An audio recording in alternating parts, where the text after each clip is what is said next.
All right, we're recording. Then we give everybody a few seconds to come in while I get this back up.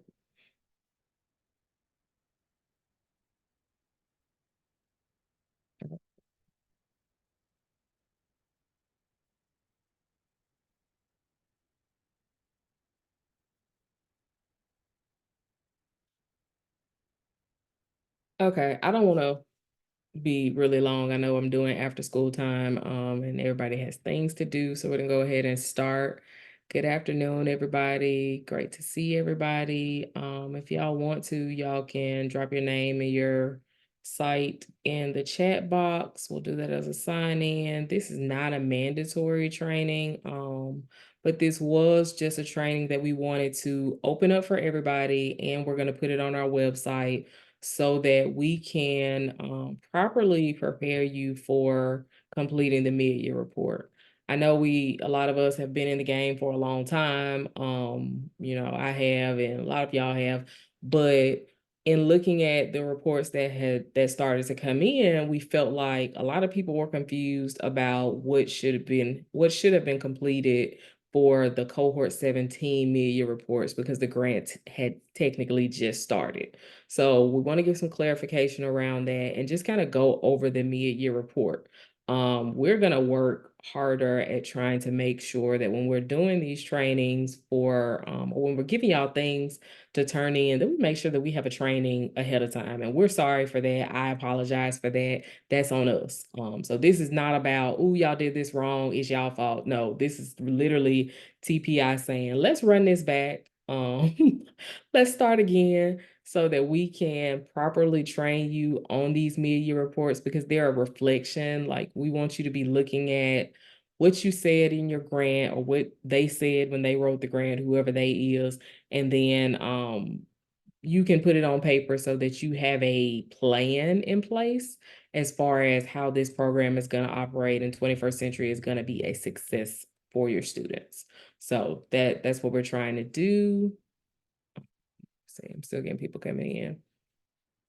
So y'all know Linda Williams does my PowerPoint, so it's really, really pretty. Spring into the mid-year report, and it's ironic that there are flowers and all of that on here because y'all hear how I sound. My allergies have really taken over in the last week. So just, yeah, bear with me. I'm gonna try not to talk this whole time. So we've split the PowerPoint up so that everybody gets a little chance and I get a breather so that I could drink some water and not cough through this whole thing. So, of course, we're Truman Pierce Institute from Auburn University. Right? And I'm Erica Rucker. I'm 21st Century Program Coordinator. And then my two Lindas, and it says Linda Deans, but it's really Linda Dean. My bad. So Linda Dean is my Easy Report reminder. She's my my English teacher who's going to make sure that all of our I's are crossed and our T's are dotted and we have commas and all of that in the right place. But for y'all, she's y'all reminder. She's a nice reminder and nudge to get your monthly stuff in, do your surveys. We're going to talk about surveys. She's going to talk about surveys a little bit too. And she's also going to talk about partners because you need to be adding those in an easy report. And she's going to reiterate that. And then Linda Williams does all of my PowerPoint stuff. She's also an Easy Report guru, specializing in the external evaluation parts. She's the person that talks to your external evaluator, sends them reminders. We do the training with them, and she can kind of explain the data part. She really loves data. So our agenda for today, I'm still letting people in. I'll let them in. Okay. We're going to talk about goals and measurable objectives, measurements and progress, strategies, and the action plan. And so this is the mid-year report. We just wanted to put a copy on here so you can know that this is the document that we're talking about. The document has not changed a lot in the last couple of years. We still are looking for this same information. The only main thing that we've changed based on the GEPR is we don't ask for regular students anymore.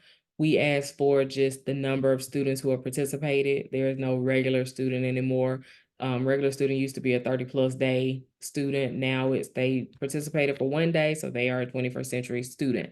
That means if they came for your summer, because I have a lot of questions about that, they came for summer and then they didn't come for the school year, they still have to be surveyed. Your grades have to be entered for them because they are still a 21st century student. So 1 day, whether that be summer, spring, fall, whatever it is, you should be surveying the teachers to see if the 21st century program helped them progress. You should be looking at their grades. Now, the only thing that changes with that is you can't necessarily check them in PowerSchool or do a survey or whatever if they're no longer in your school. Let's say that student came for the summer and then they left your district in the fall and they're in a whole nother district. Well, they're no longer in your PowerSchool. You can no longer ask for surveys, grades, or any of that for that student. But if they came to your program at any point, summer included, they are counted in your numbers. If you notice, they're counted in your numbers on Easy Report. They're counted in your numbers for everything, surveys, everything. So be mindful of that. This always, mid-year report is submitted by the grantee. So the site director or the program director, that's who we're looking for to submit these. This year, the deadlines are always a little bit different based on the cohorts. Cohort 16 this year was due January 31st, and then cohort 17, y'all will due February 29th. I know this year cohort 17 started a little bit late because we didn't get notification until November, I think.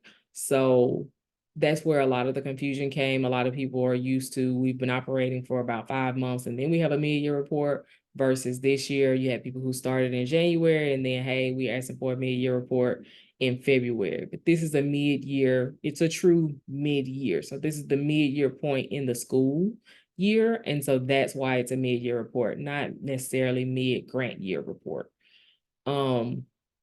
So this is turned in, but this has to be signed by your external evaluator. So you're supposed to send it to your external evaluator. They are supposed to look at it. And that's why a lot of them are on this training today, because they signed off on them and they needed to be looking over them saying, well, hey, you're missing a piece or you don't have anything listed in this box. So we want to be clear with everybody on what we're looking for this.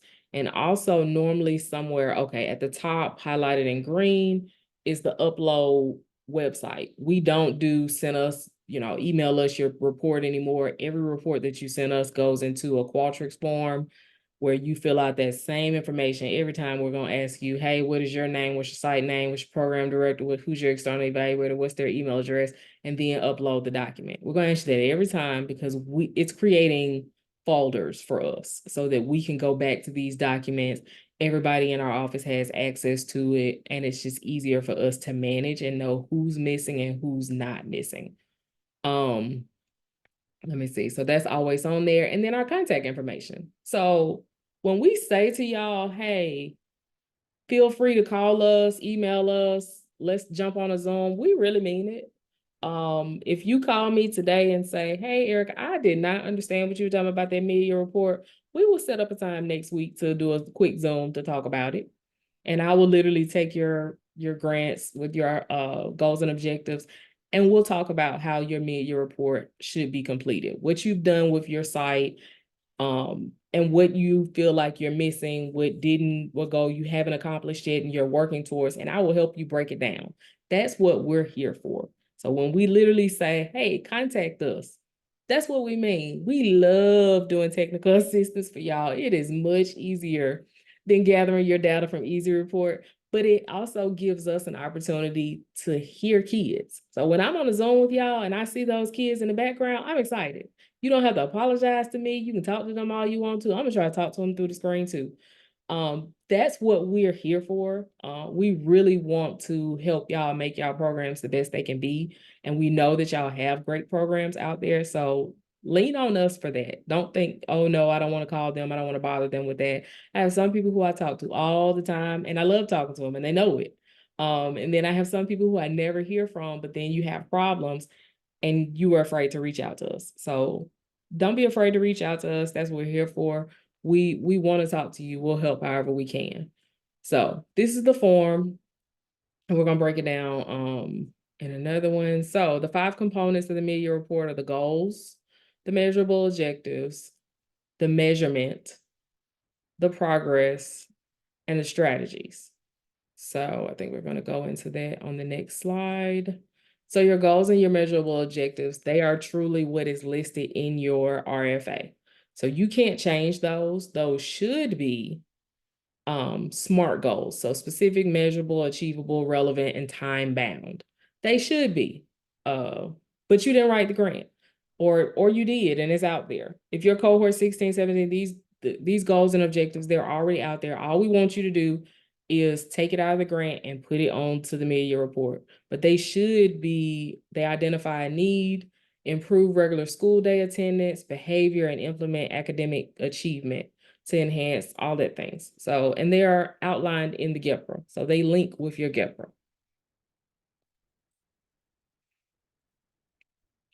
So all of those are linked with things that are specifically in the RFA. And these are the parts that we want y'all to hone into and put on your form. So you're trying to increase attendance for the regular school day, increase your students' GPAs, provide project learning, align with the school day educators, increase parent and family involvement.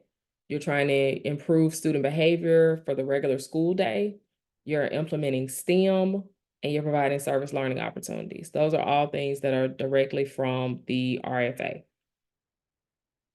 So the measurement involves assessing the performance through data collection and analysis. So what are you using to pull to say that you've done that? So if I'm looking at school day attendance. So if I'm in the school building or my students only come on days that the school is, I'm going to look at my easy report attendance. That can be a measurement. Your measurement could also be school attendance data from Power School. Your measurement could also be sign-in sheets. Those are measurements. That's actual data that you've collected and you can analyze. Progress. Progress involves assessing changes over time, comparing the current performance. So are you on target with this? Do you still lack? Do you need help? Have you met that goal? So working on it, met it. Those are the two that you're pretty much gonna be at. And if you're cohort 17, you're working on it. So that's why a lot of times when people ask us questions about this mid-year report, what's your cohort 17 put for needs improvement? All of their goals, because you technically just began and you're still working towards. So you're working towards the number of students that you put in your RFA, which is linked to your school day attendance. You're working towards your increasing their grades because they might not have gotten grades by now. You're working towards increasing their behavior because their behavior might not have changed by now, or you have no way to assess if it has changed by now. You have no data to back that up. And then strategies refers to what's your plan or approach designed to achieve the specific objectives and goals, which means, okay, so if I'm looking at let me think. If I'm looking at school day attendance, my strategy is I'm gonna feed my kids snack every day. That's your first strategy, that is to get your kids to come to after school. We're gonna have good snack. We're gonna have arts and crafts. I mean, it could be any of your activities when it comes to your school day attendance. As long as you're looking, this is really you looking at your grant, and that's what we want you to be doing. Look at your grant, see what measurements they put in for each goal, see what activities they linked. So your strategy should be linked to the activities that they listed that you were going to do to reach these goals. That's what we're looking at. We want you to reflect on your RFA with this mid-year report. So this is how your action plan is going to be set up. So the area to improve, which is this top part right here, we saw a lot of people leave this blank. So the way we want you to fill this out is your area of improvement is one of these objectives. So I'm going to say school day attendance. That's an objective. You don't have to write your whole objective. You can summarize it. School day attendance, service learning, STEM, school grades. Those are the things that you can put into that box, but make sure the area of improvement. So the objective goes under area of improvement. And next year, I think we've said We're going to put more instructions on here, but we're definitely going to put something that says area of improvement / objective so that you know an objective goes there. And then your action step is, what are you actually doing to, because you've said that this is the area of improvement. So what's the first thing that you're going to do to meet this goal? So for attendance, if I still only have 50 students and I wrote my grant for 100. So what's your first thing you're doing, or what are you continuously doing to gain more students? That first thing could be, I'm gonna recruit more staff because I don't have enough staff to get additional students. So my first action step is I'm gonna recruit staff. Responsible parties, site director, program director, could be principal, could be assistant principal, whoever it is that you're talking to regularly about, hey, how can we find staff? Those are the responsible parties. You do not have to be the only one listed for the responsible parties. I would list everybody that I felt like could help me in this action. And then the progress, where are you in that? Are you, have you met this, which you probably haven't? Linda Williams, give me some suggestions for progress. Progress is usually telling me whether you started that particular activity or steps that you're trying to improve in your action step. Like for an example, if I'm going to do something to recruit teachers or recruit students, well, I still may be in progress. That's something that I'm working on, or that's something that we've done, but here's where we are with that. So this is the progress we've made. So far, we've had 10 students to sign up. So that's telling me that you're making progress. Okay. So it could be, hey, I'm at 50 students, or hey, I created some flyers and I've met with such and such person, but it could be in progress. Yeah, And yes, then it could be in progress, can also be have not started. If you've not yes. started that, don't put something down that you've not started. But we do need to know where you are.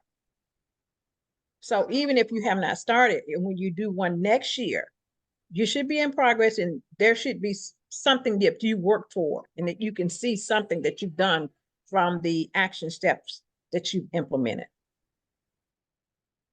Thank you. And so then your strategy and your next step is going to be, if you haven't started yet. I'm recruiting staff, but I haven't gotten to start recruiting additional staff. So my strategy is I'm gonna go to a local job fair. That's my next step. That could be your next step. That could be the only thing that you list. You could put, I mean, you can put something else, but I'm just giving you examples of how I would fill out an action step. My next action step, because I see I need more than one action step for this area of improvement. So my next action step is I'm going to recruit students. And then the responsible parties, it's me, it's my site director, it's my program director, it's the principal, it's assistant principals, school day teachers. It's everybody in the building is going to help me. It could be the librarian, the reading coach, whoever it is that's talking, that you have talked to about 21st century after school, excuse me, and how to help you recruit students. Those are the responsible parties. The progress, it should be you should be in progress with this, because that should be a continuous, I'm recruiting students all the time. You should be recruiting students until you meet that target number, your goal that you put into your grant. And even then, you should be recruiting students for the next season. So it's April. You're all recruiting students for summer camp. So that's an in progress thing to me. Kind of should always be an in progress. And then your strategy, your next step, it could be, oh, well, we're gonna have a spring, or we're gonna have a table at the spring carnival or the school award ceremony, so parents can see actual after school people, talk to us, and register. We can do a registration drive. So you can have multiple action steps under one area of improvement. Some area of improvements, you might just have one action steps. There are some area of improvement that I've filled out 4 different ones.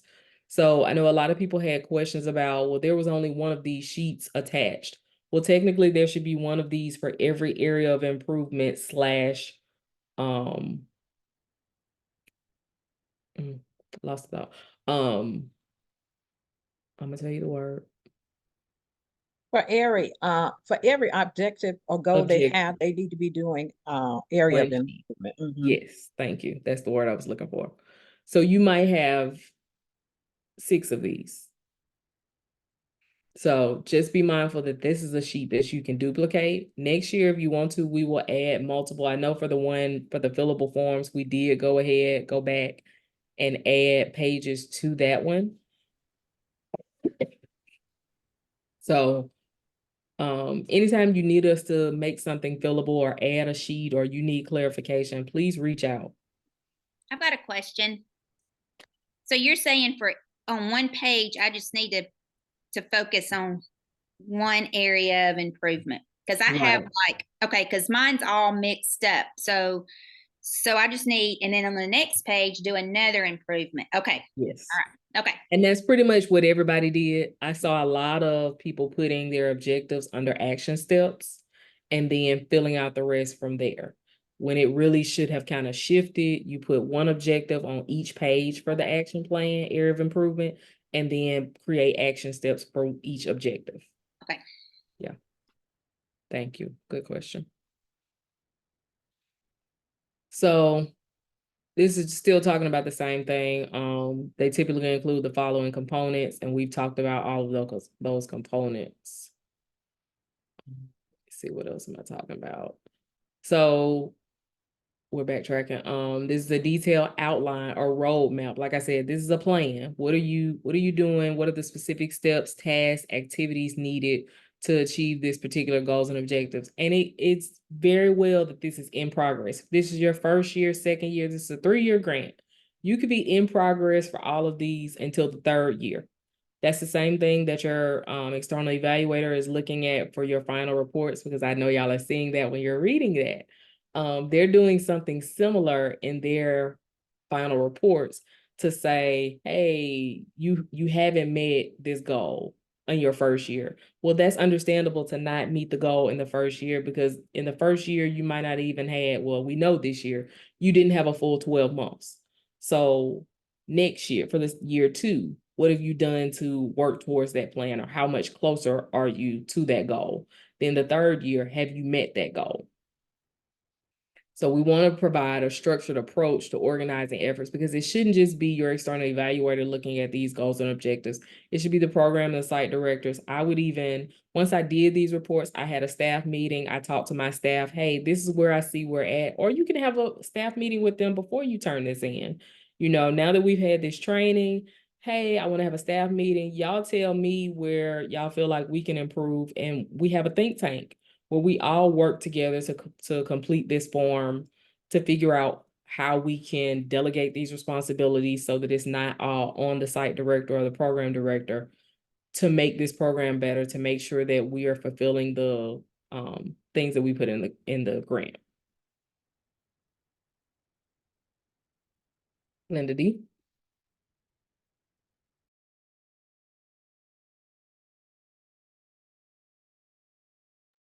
Sorry, I was I was jabbering away and I was muted. All right. Your areas of improvement, again, usually when you design your goals, your objectives for your grant, those are all going to be things that you see need to be improved. So that's going to be your guideline for what you need to do in mapping out your action steps. When I'm looking at the objectives on almost every site, they typically are going to have these 3 things listed here. And then these also tie directly to your 5 GEPRA measures. So I'm sure everyone probably tuned into this session today has objectives that address these 3 things. So But that's why the objectives are there, because they're related to the GEPRA measures that are federally mandated. Okay, next slide. Y'all chime in.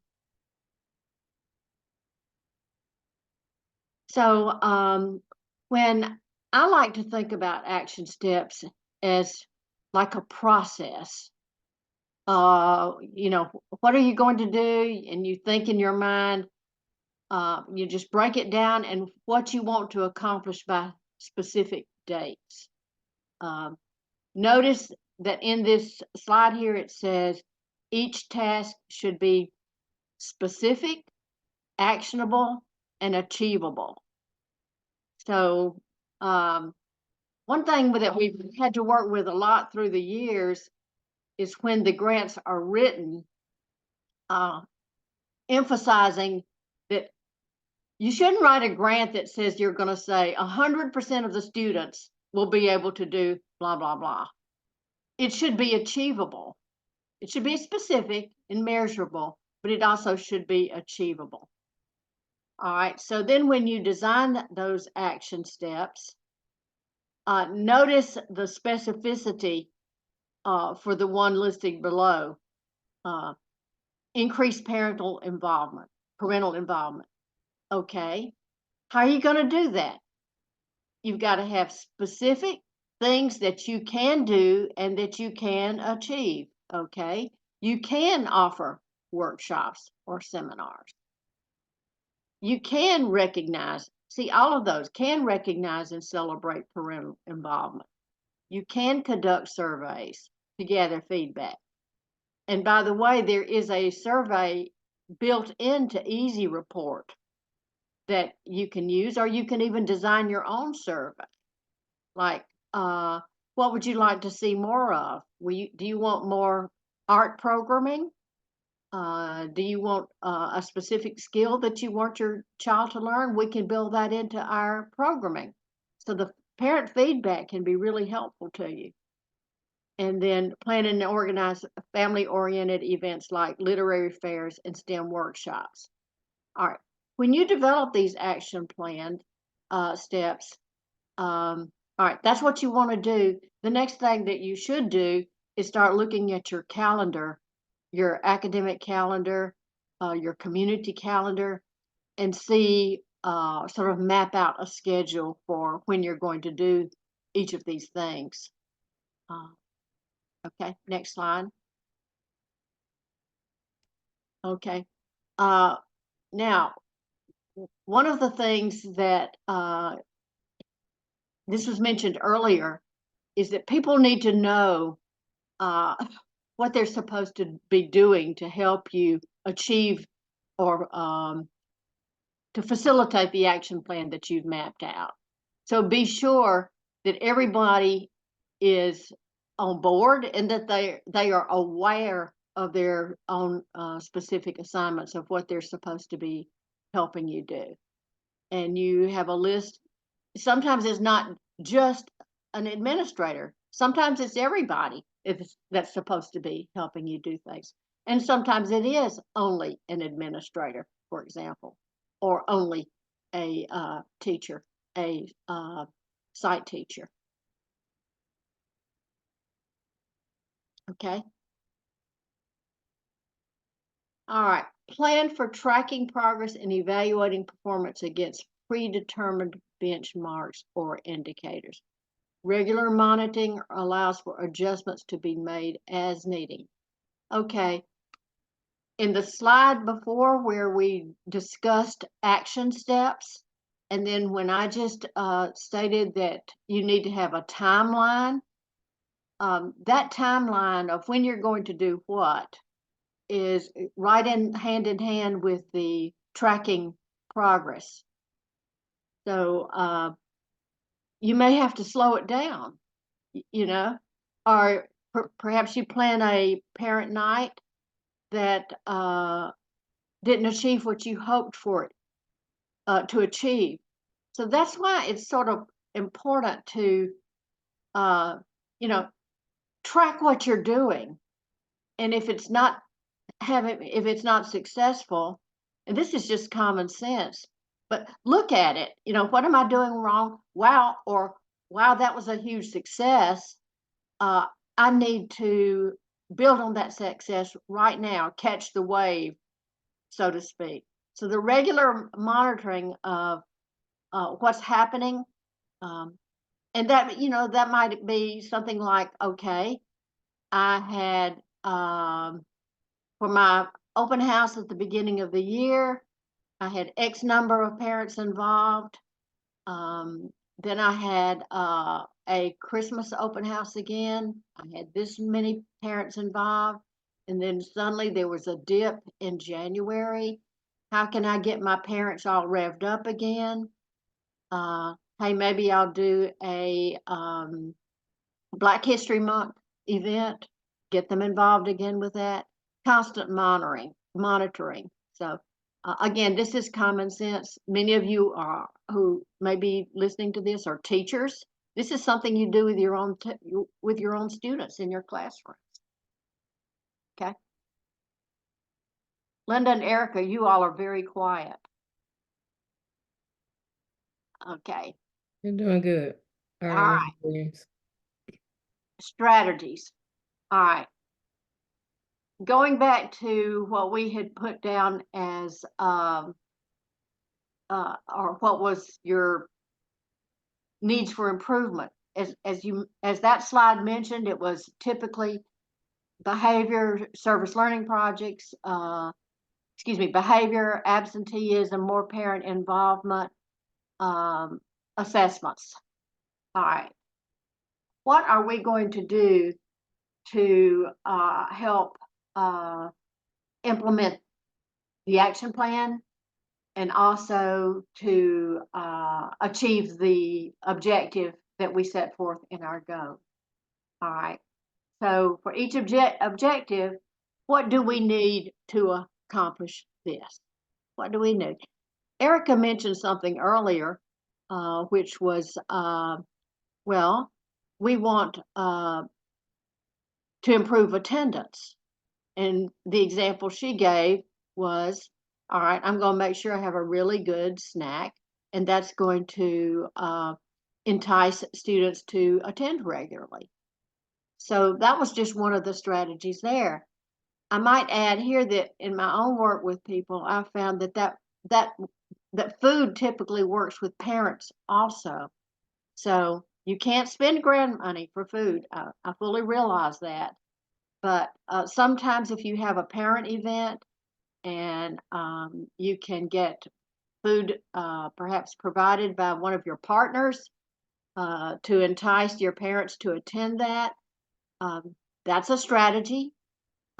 Having the kids perform something, that's a strategy. Maybe you set up a little art show for them, for your parents to enjoy, or a live museum for them to enjoy.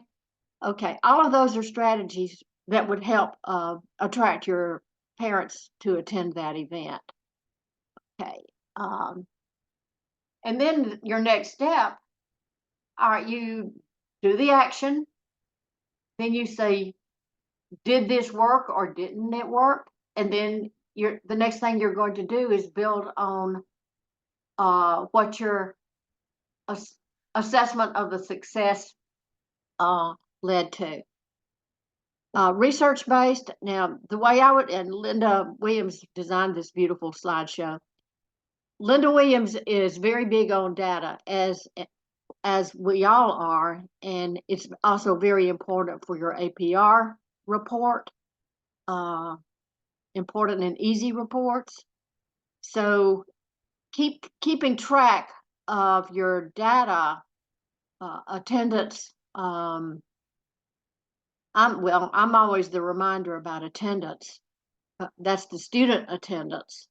But when you have a special event, you need to track your attendance carefully on those special events also.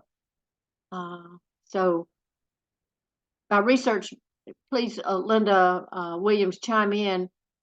To me, that means just keeping track of your numbers.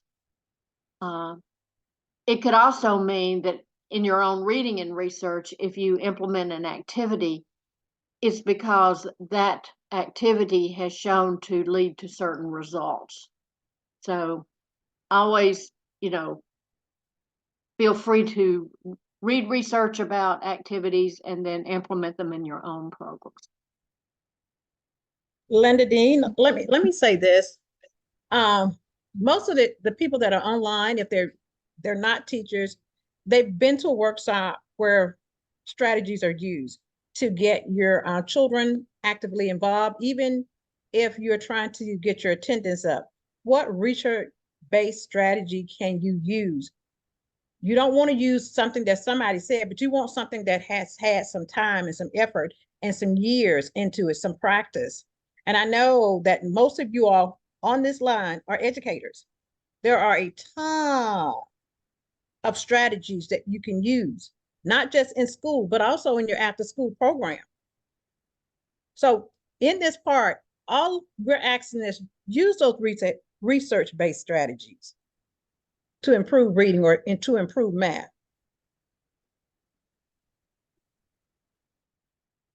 Okay. All right. Because one of the, Yeah, Linda, go let me ahead. say this. One of the research strategy is small group instruction. When you're pulling those kids and you're putting them in groups and you're working with them one-on-one, that's a strategy. Snowballing, that's a strategy. So when I say research-based strategy, make sure that something has been proven and tested over time and it works. I'm sorry, Linda, you can go on. Oh, that's fine. Looking at these strategies for parental involvement, I think these are all excellent. And we've touched on these before. I think maybe one area, well, newsletters are terrific. So if you can get, you know, I know it's work, but it helps keep your parent involved with what you're actually doing. It's like a constant way to feed information to students, excuse me, to parents. So I personally think that's important. If you can find time to do a newsletter, it doesn't have to be fancy or elaborate. One pager to keep that communication, you know, maybe send it out at a regular time each month so that they know to expect it. I think that the second bullet there, teaching parents how to use educational apps, websites, and other technology. If you do that with the parents, then they in turn are more comfortable working with their children, visiting websites and using technology. So I think a technology session with parents is a wonderful idea. If you can build that into your parent programming somehow. Inviting parents to school events, etc., that's a given. And acknowledging and appreciating parent contributions through awards or events. That's a terrific idea. If you have a parent that volunteers a lot, or that has shown exceptional leadership within your program, give them a little boost of some sort and acknowledge them in your newsletter too. So all of those things I think would build parental involvement.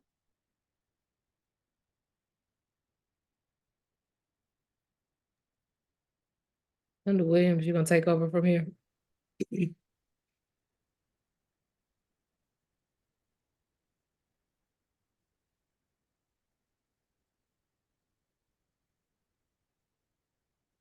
Am I next up, Erica? Yes, Is ma'am. this me? Okay.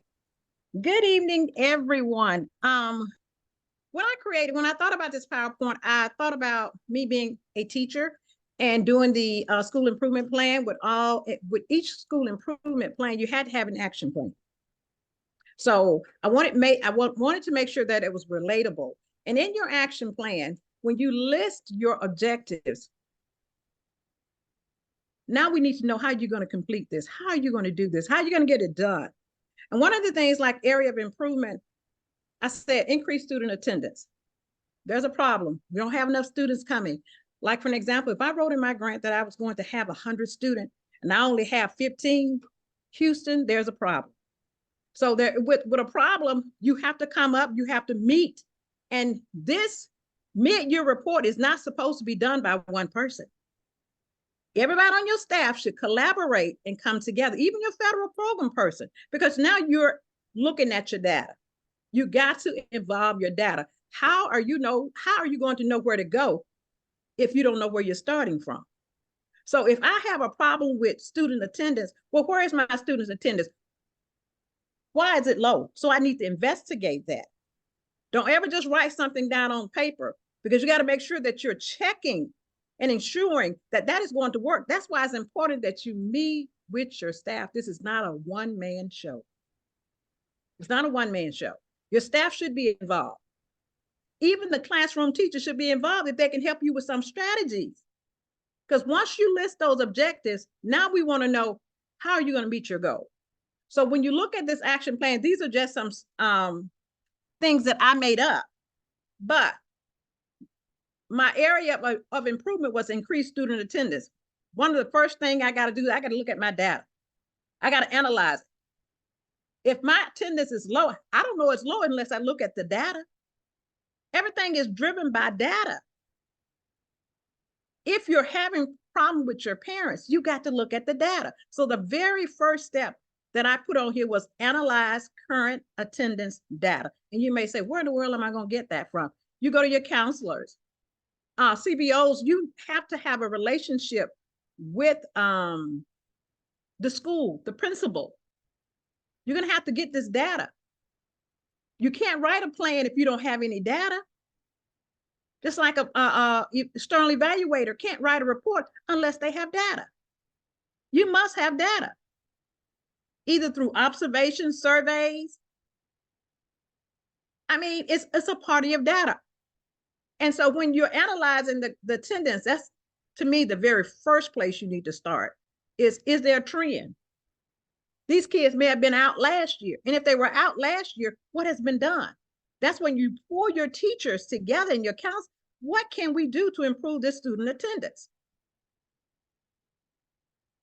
We're working collaboratively together. That's something that to me is in progress. It's continuous, because one thing I know, parents move students in and out.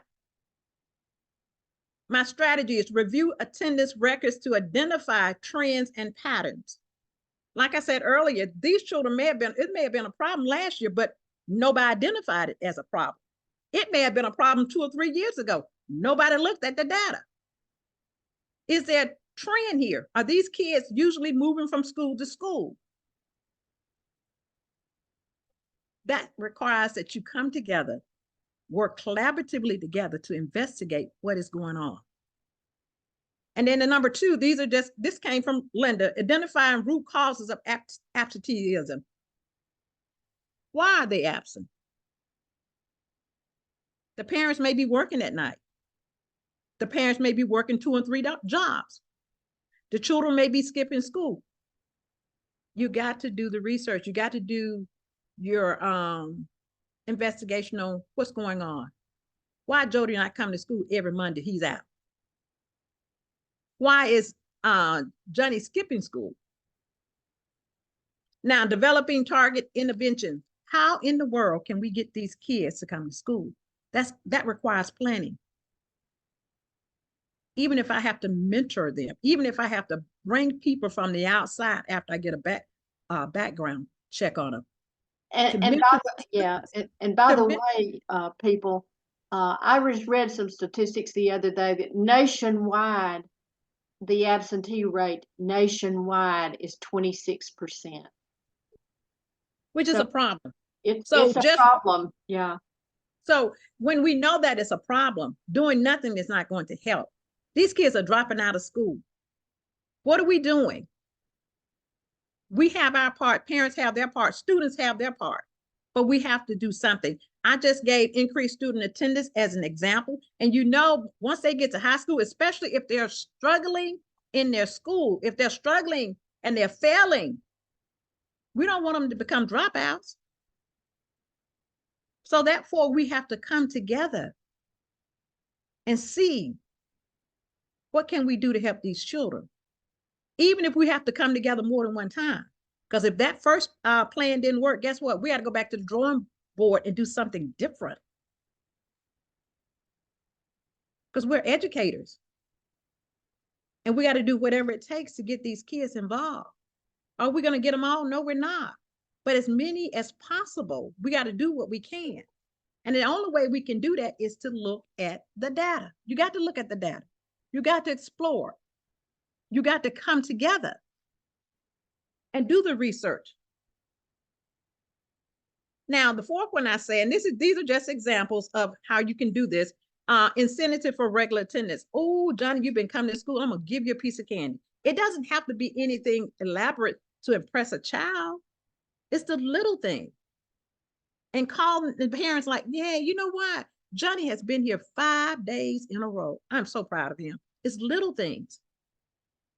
Things that don't cost any money, but cost effort. And you'd probably say, well, Miss Williams, I don't have the time for that. We got to make time for these children. And I know that you are doing everything that you can within your power and you have your own family. But when these kids, with these kids, it comes up, it's a lot of responsibility. Because I always think that when I had those kids in the afternoon, when I had them during the day, they were my children. And this is the way I want somebody to treat my children. If my children need help, help me figure it out.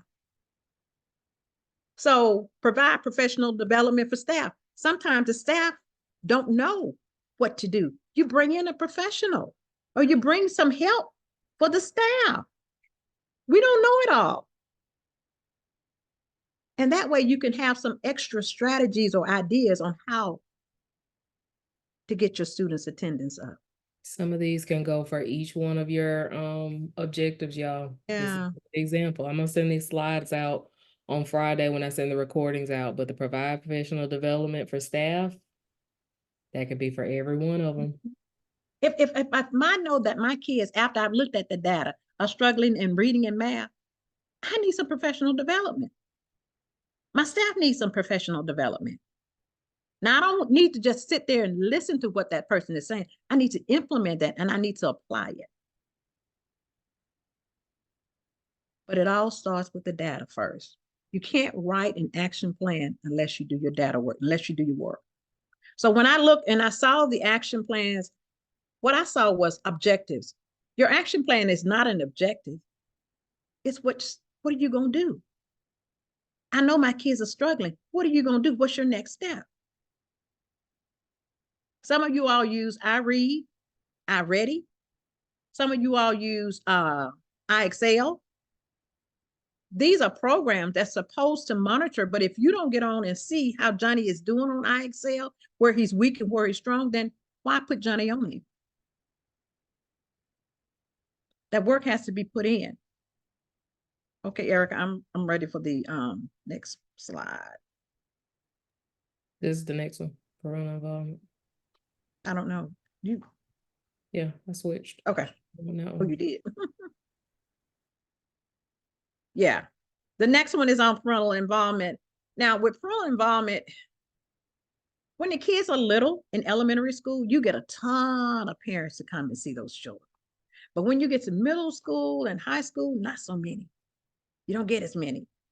So now you have to sit together like, they don't want to come. Well, what are you offering them? You got to offer them something. I don't care if you're doing cooking and the children are using math to measure and to cook, and then they have the kids to serve that to them. They've used math, they've used STEM. And now the parents have to be served, which is a part of your grant. Math skills, technology, all of that is a part of STEM. That's a part of your grant. You can do that. But you have to come up with creative ways in order to do that. Very first thing I said on this particular one was establish ways to communicate with your parents. Most parents are on Facebook. Most parents are on Twitter. Most parents are on Instagram. Most children are on Instagram and Twitter.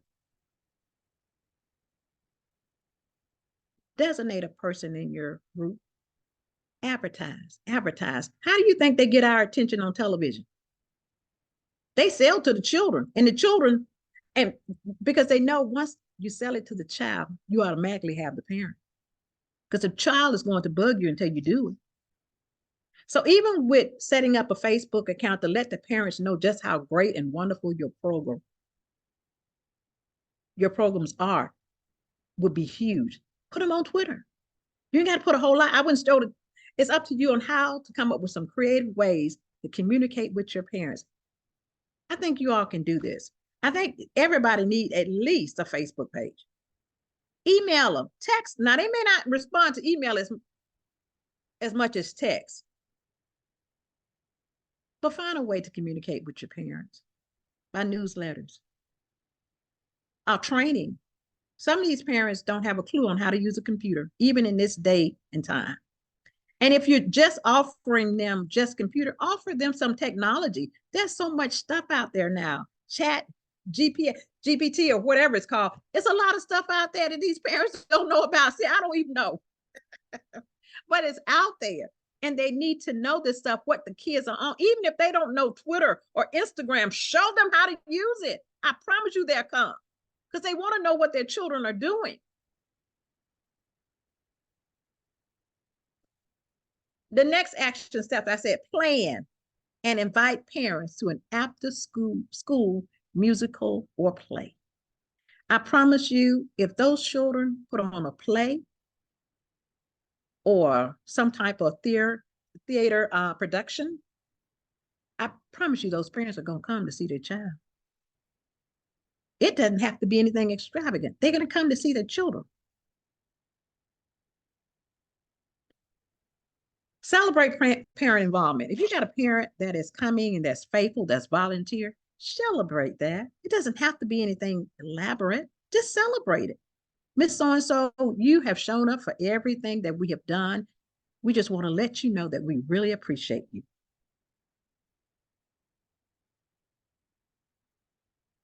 Now, my question to you, is any of this too hard? Now, these are just my ideas. You don't have to implement any of them. But go with your staff, meet with your counselor, meet with your principal and the federal program. Come up with some ways. These are just action steps, people that are responsible. The progress that I'm in, because some of these I've not even started. Some I may have met already, but if I'm just starting cohort 17, I hadn't met anything. So I need to list all of my action steps and my strategies. This out here, I only have 4. Do you have to have 4? Absolutely not. Do what works for you, but make sure they're action steps. Make sure the responsible party is there. Or make sure progress, and make sure there's some strategies there. Now, this is something that I thought about. I don't know whether you like it or not like it. I thought about putting area for improvement as a column, then putting the action step, responsible party, progress, and then strategies. You can tell me, you can email and say, Ms. William, I don't like that idea. Ms. William, I like that idea. Either way, it's not going to hurt my feelings. But what I did was I added another column that says area for improvement. Like for an example, I said increase student attendance, and I listed some ways. I only gave 2 action steps. Responsible party, I'm in progress, I'm still doing that.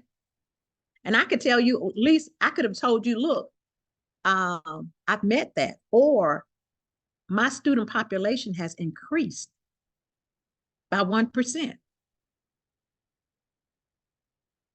How do I know that? What can I do? What are my strategies? Strategies are so important. You got to review the attendance, conduct surveys, ask parents why their children are not coming to school. That means that you're developing a rapport with your parents. Don't just let them come in and check out. Those children check those kids out, and you don't know who they are. Same thing with increased parental involvement. I also showed you how you can do that. That didn't mean that I'm the expert in this. I promise you I'm not. All I can offer is some suggestion or some advice on how it should be done. As Erica said earlier, this is not a hit on you. This is something that when we looked at those mid-year report, there was a concern. It was a red flag. When I saw way too many sites putting in objectives under action steps. We're trying to make sure that we have made ourselves clear, and I felt like we have not.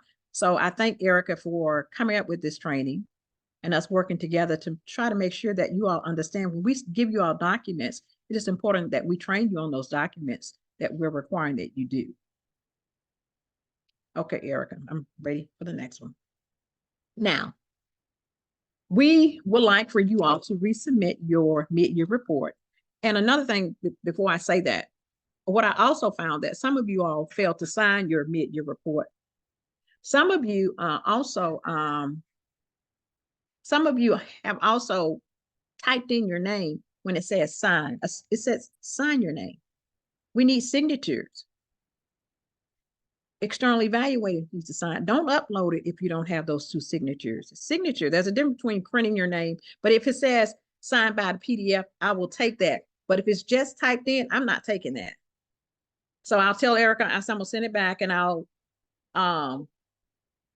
make a copy of it and I'll send it back to you. But make sure that you resubmit your mid-year report. Make sure you have action steps where it should be action step in your strategies. Make sure if you need our help, we are here to help. We're here. We want to help. We don't know that you don't need help if you don't say anything. If you're hungry, said Miss William or Erica, we're hungry. We need some help. We are here. We're here to help you. And I promise you, and Linda Dean, we don't have a problem with helping because some things we need help on. A lot of things we need help on. But we're going to resubmit. This is the new where you upload in Quadrant. That's the new link. And the due date is in May. We're going to give you some time to get this done. Remember, if you're in cohort 17, you are doing an action plan for each objective. Every last one of them. So, but if you're having trouble with them, give us a call. But please meet with your teachers, meet with your staff, meet with your people that you're working with, and do it together. Don't, site coordinators, don't do this by yourself. Project directors, don't do this by yourself. It's too much. And external evaluators, before you sign off on the mid-year report, make sure you talk to the person in charge, and because when you sign off on it, that tells me you acknowledge what they've done. And so make sure that you read over this documentation because it is important. Are there any questions for me or Erica or Linda Dean? I thought I saw somebody's hand.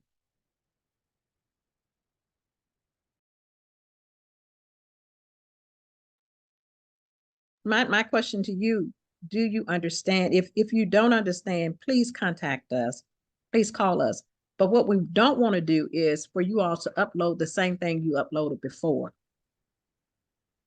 So are y'all gonna resend that link to resubmit it? Are y'all gonna send a new form out to us or? Yes. Yes. And keep in mind, if you don't agree with the new form I just created, we can create another one. Just let me know. So we'll send an updated form with the updated link, the slides and the recording on Friday.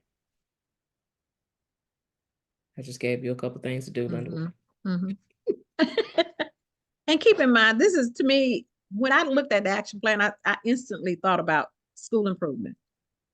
What is your steps? What are you going to do? What strategies are you going to use? All about the data.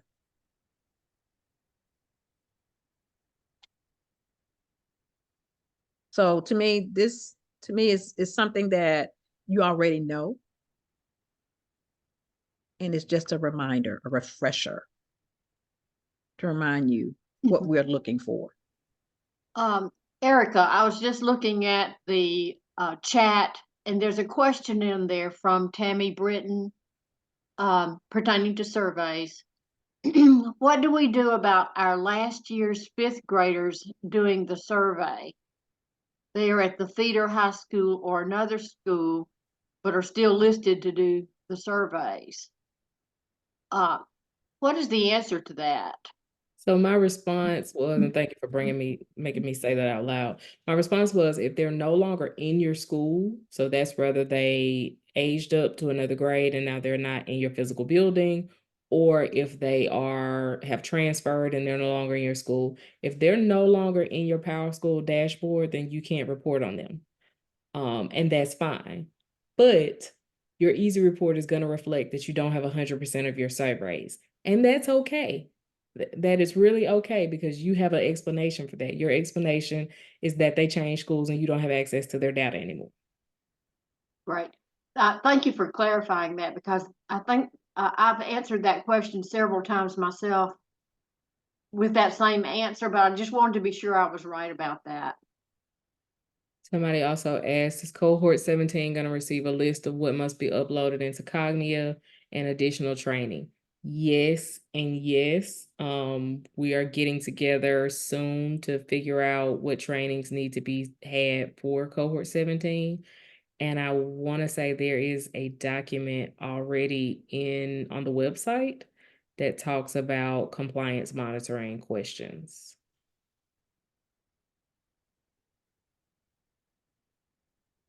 And all of cohort 17 should have access to Cognia at this time. And if you don't, send me or your ALSD person, Alicia or Rebecca, email, and we will try to get you access.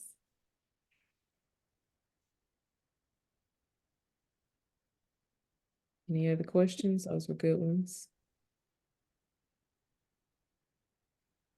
All right, if y'all have any other questions, these are our emails. If you're not getting my Friday emails, let me know. Send me an email and I'll add you. Try to send an email out every Friday unless I am out or some unforeseen circumstance, but it's either going to be Friday or Monday. We will send this recording, the slides, the updated form, and the updated link to you by Friday. Those are always going to be listed on YouTube, and the forms are always going to be on our website, Alabama 21st Century 21cclc.org. That feels right. Under grantee forms. So if nothing else, y'all have a good one.